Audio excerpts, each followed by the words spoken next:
For 2 years, CEO Alexandra barely knew William existed. He was the quiet single father who fixed machines, always leaving before anyone could thank him. Tonight, at an upscale restaurant, Alexandra saw William in a dark suit, sitting across from Andrea, a beautiful woman holding his hand. William smiled, his eyes warm in ways they never were at the office. Alexandra's breath caught. If he belonged to someone else, what had she missed? Alexandra was jealous, but she didn't even remember his name, and she didn't know. William was meeting Andrea about something that could bring down the entire company. Alexandra Hayes had become CEO at 34 after a brutal power transition that left half the executive team reassigned and the other half resentful. The board had chosen her for her efficiency, her ability to make decisions without hesitation, her refusal to let sentiment cloud judgment. She lived by cold rules, fast decisions, and hard numbers that could be measured, tracked, and optimized. She hated emotional complications with an intensity that bordered on phobia, and the reason lived in her memory like a permanent scar. She'd watched her mother fall into depression after a shattered marriage, watched a strong woman become a shell of herself over a man who'd promised forever and delivered abandonment instead. Young Alexandra had made a vow then: never be weak, never be vulnerable, never let anyone have that kind of power over you. The belief had rooted deep in her mind, growing into the foundation of everything she built. Weakness gets left behind. Employees are just positions on a chart. Love is a liability that successful people cannot afford. She ran the company the way she ran her life, with precision, distance, and an unwavering focus on results. None truly knew her. William Carter was 36, a night shift maintenance technician who stayed quiet, kept things clean, and never fought for credit. He raised his 7-year-old daughter Louisa alone, a responsibility that shaped every decision he made, every hour he worked, every sacrifice he accepted without complaint. He always carried his phone on emergency mode, terrified the school might call at any moment with news of an accident, an illness, some crisis that would require him to choose between his child and his job. That fear lived in his chest like a constant weight. William had once been exceptional at his work, the kind of engineer who saw solutions others missed, who built systems that lasted. But he'd buried himself after a tragedy that changed everything, choosing invisibility over ambition because visibility meant risk, and risk meant losing the one thing he had left. Louisa was unusually perceptive for her age, understanding things so deeply that she pretended to be fine when she wasn't. She'd learned to read her father's moods, to sense when money was tight, to know when he was tired even though he smiled. Her greatest fear was simple and devastating: that her father would disappear like her mother had, that one day she'd wake up and he'd be gone too, leaving her completely alone. The company's power structure shaped everything that happened within its walls. George was the chief financial officer, a brilliant manipulator who controlled numbers like weapons, who could make profits appear or vanish depending on how he framed the data. He'd built an empire of influence through favors, secrets, and carefully constructed narratives that positioned him as indispensable. Vanessa directed communications and public relations, close to Alexandra, expert at polishing the company's image until it gleamed. She knew how to spin disasters into opportunities, how to control the story before it could control them. Her loyalty appeared absolute, but it actually belonged to whoever held power. Henry served as chief operating officer, practical but still possessing a conscience that occasionally troubled him. He saw more than he said, understood more than he revealed, and carried the burden of knowing things he couldn't yet prove. Otis chaired the board of directors, caring only about deals and profits and quarterly reports that impressed shareholders. He'd placed Alexandra in power because she delivered results, and he'd remove her just as quickly if those results stopped coming. Amanda ran human resources, seeing William's struggles but lacking the authority to help. She processed his schedule change requests, watched him accept unfair treatment, noticed the exhaustion in his eyes, and felt powerless to intervene against George's interference. Alexandra ignored William for reasons that made perfect sense to her. George and Vanessa had defined him from the start as just a maintenance worker who complained too much, who constantly requested schedule changes, who lacked the dedication that serious employees demonstrated. Alexandra was used to seeing people through files and performance indicators, not with her own eyes. She trusted her executives to filter information, to bring her only what mattered, to handle the mundane details that didn't require her attention. William actively made himself invisible because he didn't want anyone noticing his private life or his daughter. Attention meant questions. Questions meant explanations. Explanations meant revealing vulnerabilities that could be exploited. He'd learned that lesson the hard way. There was an old file locked in the HR system related to William, tagged as confidential and restricted. The approval signature on that file belonged to George, and the date went back 3 years, to a time when William had been someone different, before tragedy had reshaped his world. William had saved the company more times than anyone knew, performing miracles in the shadows while others took bows in the light. The night the data warehouse lost power during a critical backup cycle, he'd run alone to the technical floor and rescued the system before it could catch fire or explode, working in darkness with nothing but his phone, flashlight, and his knowledge of every wire, every circuit, every potential failure point. He'd saved 6 months of irreplaceable data, and nobody knew his name. When the elevator jammed with a group of executives trapped inside, Alexandra only noticed the lights coming back on, heard the relieved voices, saw people stepping out safely. She never knew who fixed it, never asked who'd climbed into the shaft to manually release the brake, who'd risked his safety to ensure theirs. During a critical demonstration for partners who could make or break a major contract, equipment malfunctioned 30 seconds before the presentation. William repaired it in 90 seconds flat, his hands steady and sure, before stepping back behind the curtain where he belonged. The demonstration succeeded. Alexandra shook hands with the partners. William went back to checking inventory. Alexandra unconsciously expected everything to work smoothly. She took it for granted, the way people take air for granted, never noticing it until it's gone. The systems functioned because someone made them function. The building stood because someone maintained it. The daily operations continued because people like William showed up and did work nobody else wanted to do. Louisa appeared indirectly in these moments, a ghost presence that shaped her father's choices. William requested schedule changes to pick up his daughter from school, to take her to doctor appointments, to be present for the parent-teacher conferences that mattered so much to her. HR Director Amanda tried to process these requests with compassion, but George dismissed the paperwork, marked it as low priority, suggested that people who couldn't commit fully to their jobs should find other employment. William accepted unpaid overtime to avoid drawing attention, swallowing his pride because pride didn't pay for groceries or rent or the health insurance that kept Louisa safe. He learned to ask for nothing, expect nothing, need nothing, becoming so invisible that even his name faded from memory. Vanessa planted seeds carefully, dropping comments to Alexandra over coffee or during car rides between meetings. She told Alexandra not to worry about people like William, that they only caused trouble, that they viewed accommodations as weaknesses to exploit rather than necessities to balance. The message sank in through repetition, becoming assumed truth. Henry accidentally discovered a technical report bearing William's name while searching through archived files for something unrelated. The innovation described in the report was brilliant, the kind of forward-thinking solution that could save millions. But when Henry checked the current version of the file, the author had changed. The finance department was now credited with the work. The original submission date had been altered.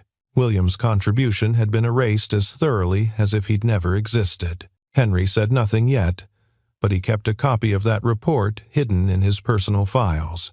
The restaurant ambush happened on a night when Alexandra was meeting Otis and potential investors to discuss selling part of the company, a move that would bring in capital but dilute control. The setting was elegant, upper class, exactly Alexandra's world, the kind of place where power brokers made deals over wine that cost more than most people earned in a week. And then she saw William belonging there, sitting at a table near the window with the city lights glittering behind him like stars. The shock hit in 3 layers, each one dismantling assumptions she hadn't known she'd made. First, why is he here? It shattered her unexamined belief that maintenance workers stayed in maintenance worker spaces, that class lines were firm and uncrossable, that someone like William didn't dine at restaurants like this. Second, why is he dressed like that? William wore a dark suit, impeccably tailored, the fabric expensive and well-fitted, his posture calm and composed. He looked like he belonged, like he'd been born to rooms like this, and the cognitive dissonance made Alexandra's mind stutter. Third, who is the woman holding his hand? Andrea was beautiful in an understated way, elegant without trying, leaning close to speak in tones too low for Alexandra to hear. Their intimacy was obvious, comfortable, the kind that came from trust and time. Details made Alexandra feel genuine jealousy, a hot, uncomfortable emotion she wasn't accustomed to experiencing. Andrea leaned close and spoke softly, her expression serious. William listened with complete attention and nodded like a man being respected, being valued, being seen as an equal. His opinion mattered to this woman in ways it clearly didn't matter at work. William smiled, and that smile broke something in Alexandra's chest. That smile was nothing like his silence at the office, nothing like the neutral expression he wore when passing her in hallways. This smile was warm, genuine, unguarded. It transformed his face, revealed a person Alexandra had never glimpsed, suggested depths she'd never imagined. She felt like she knew nothing about him at all, and worse, like she'd never tried to know. Her water glass trembled slightly in her hand. She looked away, forcing her attention back to Otis and the investors. But her eyes returned against her will, drawn to the sight of William being treated like someone who mattered. Alexandra caught fragments of Andrea's voice during a lull in her own conversation, just enough to hear. "Tomorrow, if you sign these papers, George will have nowhere to run." The words made no sense in the context Alexandra understood. George was her CFO, her right hand in financial matters, trusted and essential. What papers? What did William have that could threaten George? From that night forward, Alexandra started paying attention to William with an intensity that felt almost obsessive. She asked Vanessa the next morning, trying to sound casual. "What's that technician's name?" "The one who works nights?" Vanessa deflected smoothly, tried to steer the conversation away toward more important matters. She suggested Alexandra shouldn't waste mental energy on lower-level employees, that there were bigger priorities, that delegation existed for a reason. But Alexandra persisted until Vanessa relented with visible reluctance. "William Carter. He's in maintenance. Why do you ask?" Alexandra didn't answer, but her mind was already moving, planning, calculating. She did something wrong but very characteristic of a CEO operating on incomplete information and unexamined jealousy. She called William up to her office and assigned him difficult work under the pretense of testing his capabilities, projects that required him to stay late, to report directly to her, to remain visible and accountable. The real reason: she wanted to keep him in her sight, pull him away from that other woman, prove to herself that he was nothing special, just another employee who'd gotten lucky with a good suit and an expensive dinner. William's response was logical, measured, and utterly deflating to her unstated hopes. He didn't flatter or show fear or seem impressed by her attention. He only asked, "Will I be allowed to keep a schedule that lets me pick up Louisa?" The question should have been reasonable, a parent asking for basic accommodation. But Alexandra felt her pride stung, her ego bruised by his apparent indifference to her interest.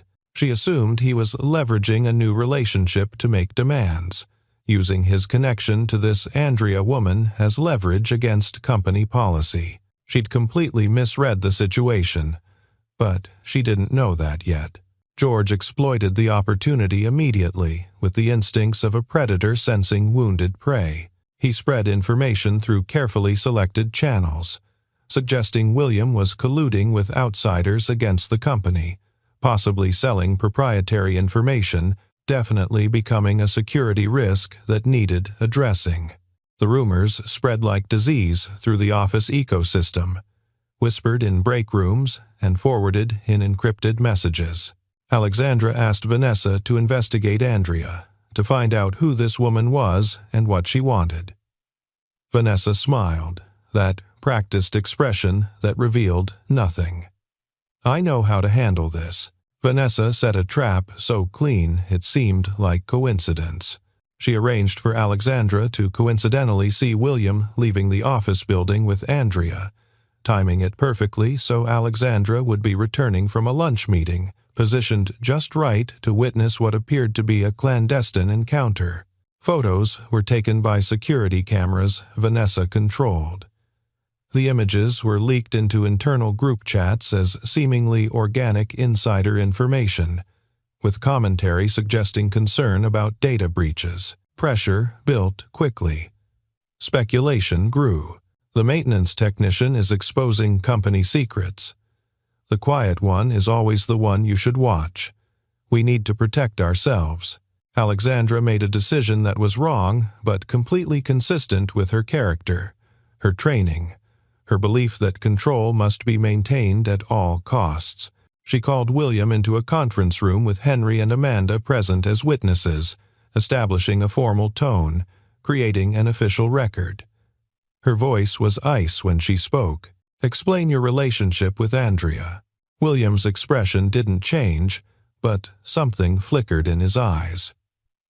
"Are you selling information?" The accusation hung in the air like poison.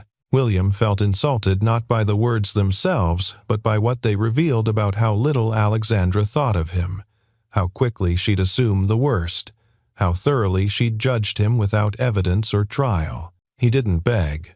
He didn't defend.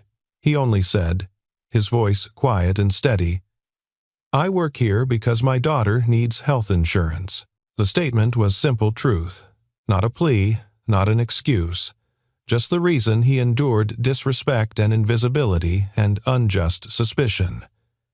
Louisa needed medical coverage. That need outweighed his pride. Alexandra didn't soften her tone. If anything, his refusal to grovel irritated her further. "From now on, you follow the schedule I set. No exceptions.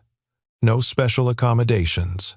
If you can't commit fully to this company, perhaps you should reconsider your employment." The ultimatum was clear. Submit completely or leave. William looked straight at Alexandra for a long moment, seeing her clearly, maybe for the first time, understanding that this woman would never see him as anything but a problem to be managed or eliminated. He made his choice. "You never knew who I was," he said quietly, "but now you want to decide how I live." He pulled a single sheet of paper from his pocket, already prepared, already signed, his resignation letter.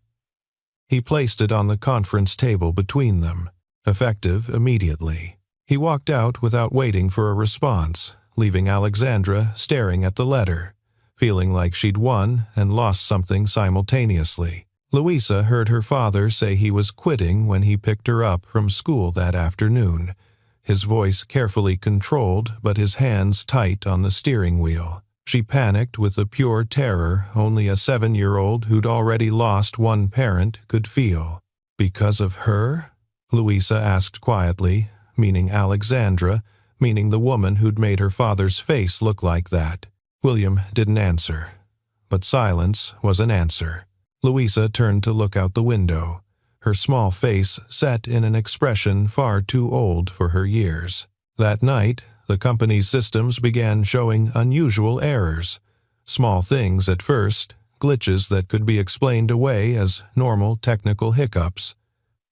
But the pattern suggested something else. It was as if someone was slowly removing the safety brake piece by piece, letting the machinery spin toward inevitable disaster. For the first time in her adult life, Alexandra followed someone like a human being rather than a CEO executing a strategy. She drove herself to William's neighborhood without security, without announcement, without any clear plan beyond a need to see, to understand, to know what she'd missed. She saw him carrying Louisa up the apartment stairs in a building that had seen better decades, its paint faded and its hallways smelling of old cooking and cheaper lives. The unit was small but clean and warm, visible through windows that faced the street. There were books on shelves and drawings on the refrigerator, and a life built from love rather than money. Andrea appeared at the door, carrying a briefcase full of documents, and Alexandra watched from her car, feeling like a spy, feeling ridiculous and obsessed and unable to look away. There was no romantic scene. Nothing that suggested intimacy or passion or the relationship Alexandra had imagined. Only papers spread across a small kitchen table, appointments discussed in professional tones, reports reviewed with the focus of people working toward a common goal. Alexandra moved closer, staying in shadows, straining to hear through the partially open window. Andrea was speaking. "If you withdraw your testimony, George wins. He'll bury the evidence, restructure the shell companies, and hundreds of people will lose their jobs when he asset strips the company for personal profit." William looked at Louisa, who was coloring at the table, oblivious to the adult conversation happening around her. His voice was heavy. "I've endured enough humiliation. I won't let my daughter grow up in a place full of lies." Alexandra felt the world shift beneath her feet as understanding crashed over her in waves. Andrea wasn't a lover. She was a lawyer, an internal auditor hired secretly by someone outside the current power structure to investigate financial irregularities. Her mission: investigate George for financial manipulation and intellectual property theft, for schemes that could destroy the company Alexandra had sacrificed everything to lead. William was a witness because he'd had technical work stolen from him, his innovations taken and credited to others, his contributions erased from records, while the profits they generated enriched people who'd done nothing to earn them. He kept evidence: documents, emails, timestamps, code with his signature embedded where only he would know to look. The woman Alexandra had been jealous of wasn't a romantic rival. She was the key that could topple Alexandra's own CFO, expose corruption at the highest levels, save the company from internal sabotage. And Alexandra had driven away the one person who could help. The next morning felt like walking into a disaster that had been waiting to happen. The company's warehouse and coordination systems experienced cascading failures, each one triggering the next in a horrible chain reaction. Orders went missing. Shipments were misdirected. The inventory management system showed numbers that couldn't possibly be accurate. A major contract worth millions, ready for signing that afternoon, was suddenly threatened because nobody could guarantee delivery schedules. George performed like a seasoned actor, appearing in the executive suite with concerned expressions and helpful suggestions. He blamed the weak technical department, the lack of proper oversight, the failure to invest in robust systems. He implied, with perfect deniability, William quit at just the right time. There must be a problem we didn't see. The suggestion planted suspicion that William had sabotaged systems before leaving, covering his tracks, leaving chaos in his wake. Alexandra felt cornered by circumstances beyond her control. Otis called her personally, his voice tight with anger and disappointment. If this contract fails, the board will have serious questions about your leadership. We cannot afford this kind of operational failure. The threat was clear. Deliver results or be replaced. Vanessa proposed a solution with the smooth confidence of someone who'd anticipated this crisis. We blame everything on William. Frame it as him sabotaging systems after his termination. Protect the company's image. Move forward. The suggestion made Alexandra feel sick, but she couldn't immediately articulate why. It was practical, strategic, exactly the kind of damage control she would have approved a week ago. Henry grew suspicious, his operational mind recognizing patterns others missed. This error cascade looks deliberately triggered. The failures are too perfectly timed, too comprehensively destructive to be random technical issues. He pulled Amanda aside, shared his concerns quietly. Together, they started digging through access logs, finding anomalies that shouldn't exist. Amanda discovered someone had accessed William's old locked file recently, the one marked confidential, the one that should have required multiple authorization levels. The digital signature that appeared on the access log belonged to George, time-stamped 2 hours before the systems started failing. The pieces were assembling into a picture neither of them wanted to see but couldn't ignore. Alexandra made a choice that cost her everything she'd built her identity around. She found William without bodyguards, without the CEO armor she usually wore like protective gear. She went to his apartment building alone, knocked on his door like a normal person asking for help rather than a powerful executive issuing commands. William opened the door, and his expression closed immediately when he saw her. Not anger, just exhaustion. The look of someone who'd been hurt too many times to risk hoping. "I need you to come back," Alexandra said, the words harder than any business negotiation she'd ever conducted. "Temporarily. To help fix the systems. The company is failing." William didn't soften easily. His voice was flat. "I save the company, and tomorrow you forget who I am again? How does this story end differently?" Louisa appeared behind her father, standing in the hallway, watching this woman who'd made her daddy sad. Her small face was guarded, protective. Alexandra did the hardest thing of her life, something her pride had never allowed before. She admitted fault, without qualifications or excuses. "I was wrong to judge you. I was wrong about Andrea. I was wrong about everything." The words felt like glass in her throat, but she forced them out because they were true, and truth mattered more than pride. She promised something specific, concrete, not empty words meant to manipulate. "I'll restore authorship credit to your work. All of it. I'll protect you from being scapegoated for this crisis. And if George is guilty of what Andrea suspects, I'll stand beside you when we confront him, regardless of what it costs me." William studied her face, looking for deception, finding only desperation and something that might be genuine regret. He set his conditions. Andrea participates fully. No one gets silenced or sidelined. Henry and Amanda serve as witnesses to everything we discuss, and if we do this, we do it right. No half measures, no protecting people who deserve consequences. Alexandra agreed to everything without hesitation. William discovered the back door in the system that night, working through code line by line, finding the trap door that only someone who'd installed it would know existed. The modification was elegant, subtle, designed to trigger failures that looked like natural technical degradation rather than deliberate sabotage. The code signature led straight to the finance department's server access, and William recognized the style, the specific syntax choices that marked it as clearly as a fingerprint.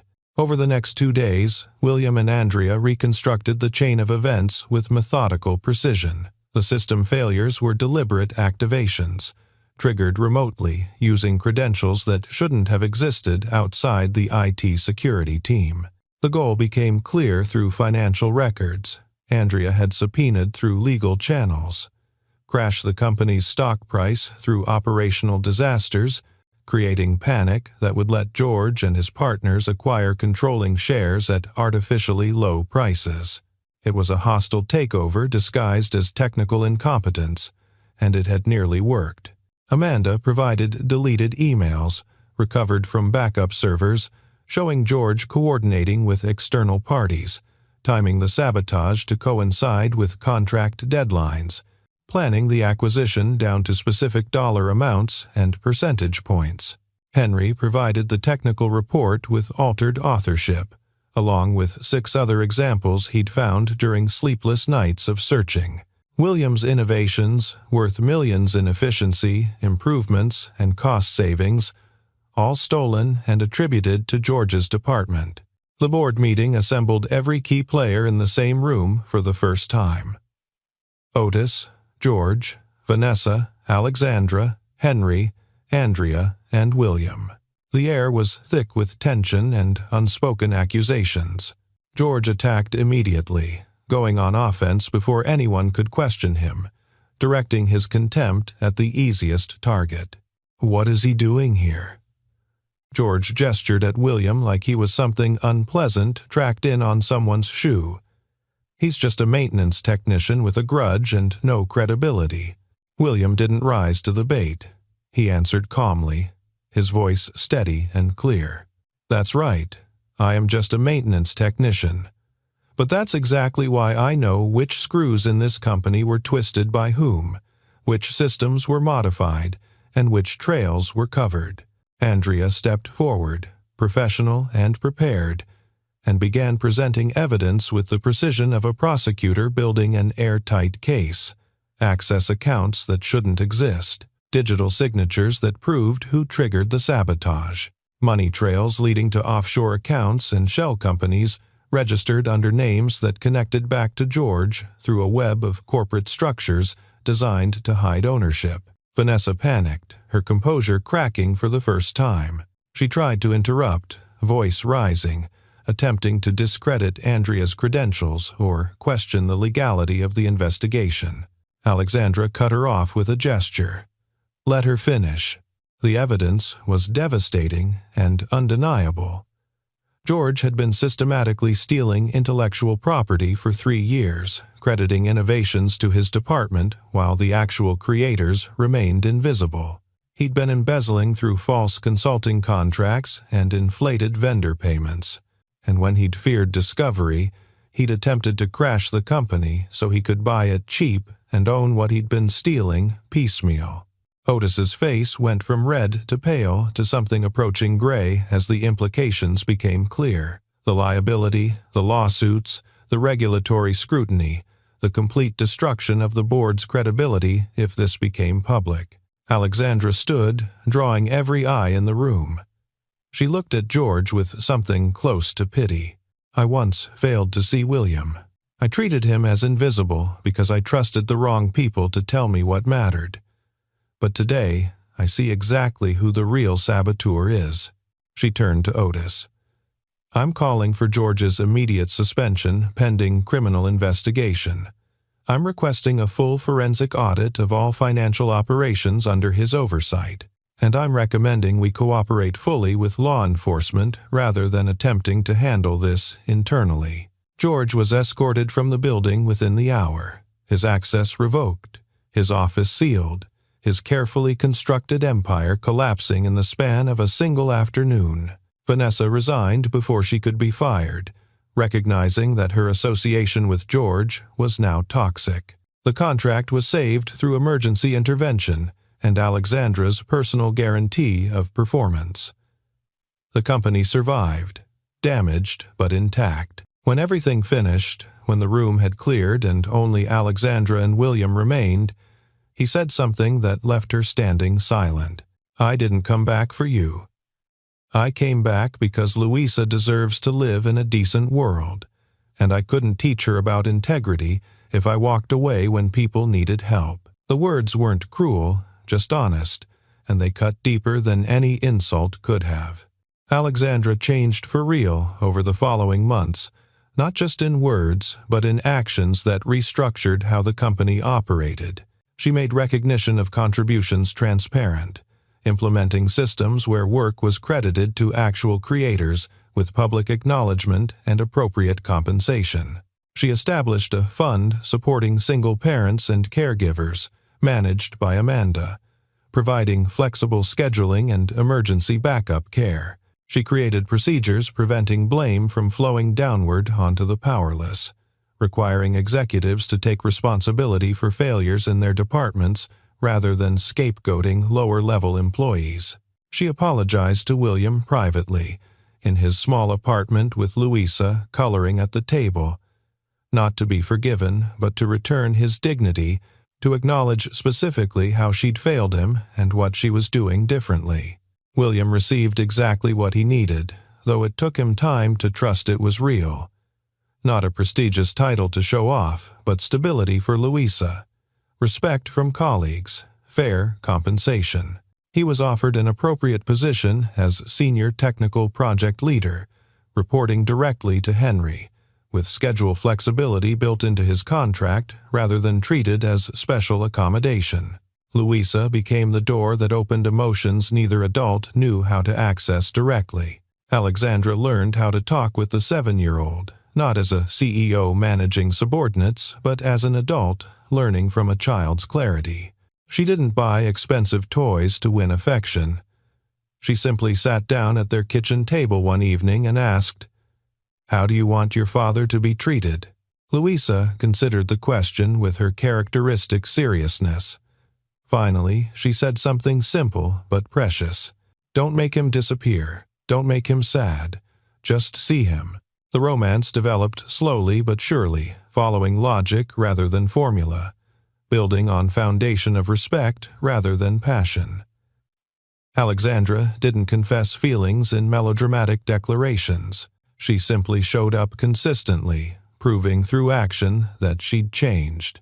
She gave William a work schedule designed to always allow him to pick up Louisa, never making him choose between his child and his career. She personally signed documents confirming his ownership of technical projects, restoring years of stolen credit. She included him in strategic meetings, valuing his input, treating his expertise as essential rather than optional. William finally opened his heart one evening when they were walking Louisa home from a school event, the three of them moving slowly through streets lit by street lamps and early stars. "I used to think you didn't know I existed," he said quietly. Alexandra stopped walking, turned to face him. "I was wrong. And I don't want to be wrong again." The kiss happened naturally, without dramatic music or perfect lighting, just two people finding each other after almost missing completely. The final scene showed William, Louisa, and Alexandra eating dinner at an ordinary restaurant months later. Nothing fancy, just a neighborhood place with good food and reasonable prices. Louisa laughed at something her father said, her face bright and unguarded. William laughed with her, the sound free and genuine. Alexandra watched them both, not with CEO eyes anymore, not analyzing or calculating or maintaining distance. She watched with the eyes of a woman who'd finally learned how to cherish what mattered, who'd discovered that being seen was more valuable than being powerful, that love built on respect lasted longer than anything built on control. She reached across the table and took William's hand. He squeezed back, holding on, choosing to stay.